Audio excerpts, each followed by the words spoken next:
ఇటీవల ఒక అంతర్జాతీయ సర్వే ప్రకారం రాబోయే 6 సంవత్సరాల్లో ప్రపంచంలో దాదాపు 45% మంది అమ్మాయిలు అవివాహితులుగానే ఉండిపోతారట. ఇది ఫిబ్రవరి 25, 2025 లోక్మత్ వార్తాపత్రిక ప్రొజెక్ట్ చేసింది. మోర్గాన్ స్టాన్లీ సంస్థ చేసిన అధ్యయనం అనమాట. ఇందులో ప్రధానంగా కనుక్కున్న విషయాలు ఏంటంటే, ఎందుకు వీళ్ళు పెళ్ళిళ్ళు చేసుకోవట్లేదంటే పిల్లల పట్ల పెరుగుతున్న నిరాసక్తత.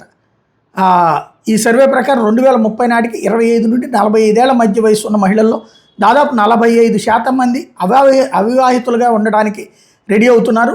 సంతానం లేకుండా మిగిలిపోయే అవకాశం ఉందన్నటువంటి అంచనా వేస్తున్నారు. కెరీర్ ముఖ్యం అనుకుంటున్నారు మహిళలు. ఇప్పుడు పెళ్ళి, పిల్లలు, బాధ్యత కంటే కెరీరు, వ్యక్తిగత స్వాతంత్రం, ఆర్థిక స్థిరత్వానికి అత్యధిక ప్రాధాన్యం ఇస్తున్నారు.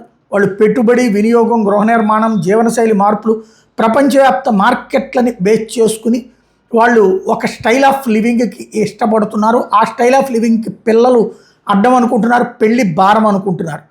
ఈ ధోరణి పాశ్చాత్య దేశాల్లోనే కాకుండా భారతదేశంతో సహా అభివృద్ధి చెందుతున్న దేశాల్లో కూడా స్పష్టంగా కనిపిస్తోంది అన్నటువంటి నిపుణులు చెప్పేటటువంటి మాట.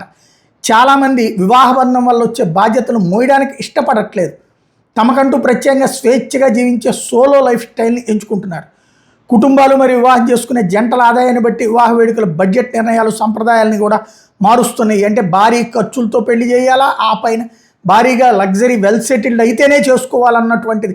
తమకి వంట, ఇంటి పని ఇట్లాంటి భారాలు ఏమీ లేకుండా నెల భారీగా ఆదాయం చేతిలో ఉంటూ భర్త నుంచి ఇబ్బంది లేకుండా, కుటుంబ సభ్యుల నుంచి, భర్త కుటుంబం నుంచి అంటే అత్తింటి వారి బాధ్యతలేమి మన మీద లేకుండా ఉంటేనే పెళ్లి చేసుకోవాలనేటటువంటి ధోరణి పెరుగుతోంది. నేటి అమ్మాయిలు ఉన్నత విద్యను పొందుతాం, కెరీర్కి ప్రాధాన్యం ఇస్తుండటం, వాళ్ళు ఆర్థికంగా స్వతంత్రంగా మరి ఎవరి మీద ఆధారపడకుండా ఉండాలని కోరుకోవడం, వాళ్ళు స్వేచ్ఛని ప్రేమిస్తూ ఉండటం, వాళ్ళు వివాహం, మాతృత్వం మరియు కుటుంబ బాధ్యతలు తమ పురోగతికి అడ్డంకులుగా చూడటం, జనాభా తగ్గుదల, అవివాహిత పురుషుల సంఖ్య పెరగడం, అట్లాగే వృద్ధాప్యంలో ఒంటరితనం సమస్యలు గురించినటువంటి అంశాలు అన్నిటినీ కూడా చెక్ చేసుకుని అసలు మనం పెళ్ళే చేసుకోకపోతే ఇవన్నీ రావనేటటువంటి ఫీలింగ్తో ఉన్నారు.